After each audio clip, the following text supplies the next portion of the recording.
আর আনশুল কম্বোজ কনফার্ম, শার্দুল ঠাকুর খেলবেন হুম। আমার যেটা মনে হচ্ছে, এবং তার সাথে সাথে আমার মনে হচ্ছে সাই সুদর্শনও খেলবেন।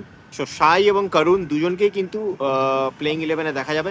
ব্যাটিং পজিশনটা নিয়ে আমি এখনো কনফার্ম নেই, যদিও শুভমান যেটা প্রেস কনফারেন্সে বলেছে যে করুণকে তার আইডিয়াল ব্যাটিং পজিশনে প্রথম ম্যাচে ব্যাট করানো হয়নি। ইট আচ্ছা। গিভস মি অ্যান ইন্ডিকেশন, এটা আমাকে একটা ইন্ডিকেশন দেয় যে হয়তো করুণকে Indian team will continue with him at number 3, কেননা নাম্বার 3 তে করুণ কিন্তু স্টার্ট পাচ্ছে। হ্যাঁ, ও বড় স্কোর করতে পারছে না, কিন্তু he is getting the starts. তো আমার মনে হয় সেক্ষেত্রে করুণের নাম্বার 3 তে রান পাওয়ার সম্ভাবনা আছে, হুম। সরি মানে খেলার সম্ভাবনা আছে।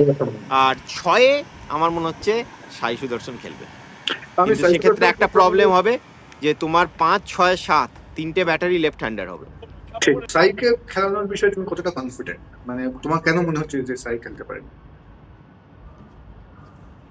সাইয়ের কিছু রিচুয়াল আছে প্রি ম্যাচ, যেগুলো দেখে বোঝা যায় যে সাই খেলতে পারে।